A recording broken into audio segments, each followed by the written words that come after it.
Towns nestled in valleys, fertile fields, rolling hills. It's the Czech Republic. Usually it's a quiet and tranquil place, but for once a year, thousands of troops call this place their home for exercise flying Rhino. 4 kilometers southeast of our current location. 172 degrees.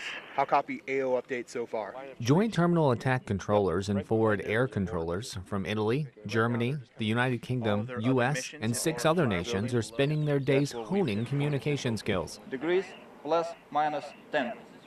Read back. They're talking with pilots Roger. and directing aircraft for exercise flying Rhino. 1-2, he's calling you, buddy. A tough job considering that they're dealing with multiple aircraft. They really have to worry about all of the different airspace users, and it's not just Air Force. They've got Army aviation out here. They have the artillery and the mortars they have to deconflict.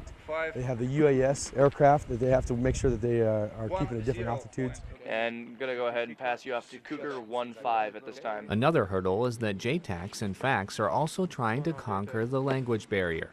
It's real good. Downrange, we always are working with French pilots, Belgian pilots, so it's good just to have that in your training repertoire. Which type of ammunition do they have? You tell me. I taught you in the class. These multinational students are taking part in the U.S. Air Force's in Europe Air Ground Operations School. At least the mortar team. It's the largest class to date, 22 students, and they're earning their qualifications as JTACs and FACs so they can support operations downrange. Personally, I think it's very important because as we find out on OEF and ISAF missions such as Afghanistan, we're working together more and more.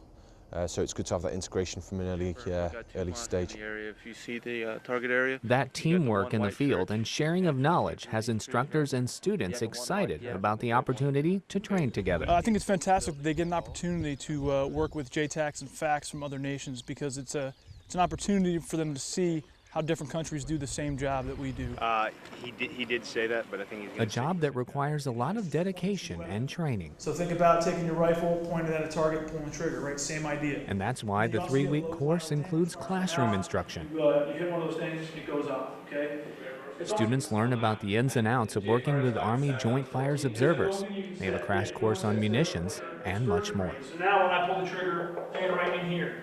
All said, about half the 3-week course is spent in the classroom. All right.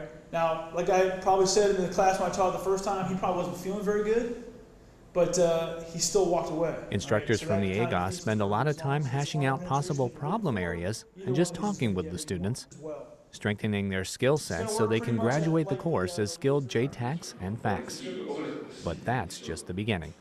And what I want them to do is take what they've learned here and take the friendships and the team concept that they've learned in my school from my instructors, downrange with them, and to continue to network with those folks that they've worked with already so that they can become a better team even downrange and continue to grow, and not only to learn from what we've taught them, but to learn from each other. In the classroom and out in the field, these multinational students are ironing out the kinks. Know anything about the fur house, which is up the hill from our main target? They're using that as like a barracks.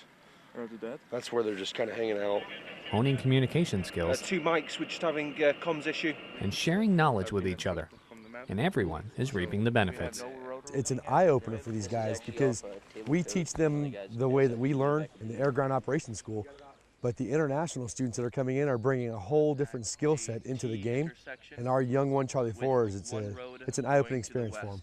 I've done plenty of different exercises, but this is my first JTAC school, and it's the first one with a lot of foreign guys. I think we have 7 different nations here in the school, so it's a great experience. An experience that will ultimately thrust this new class on the front line of Operation Enduring Freedom.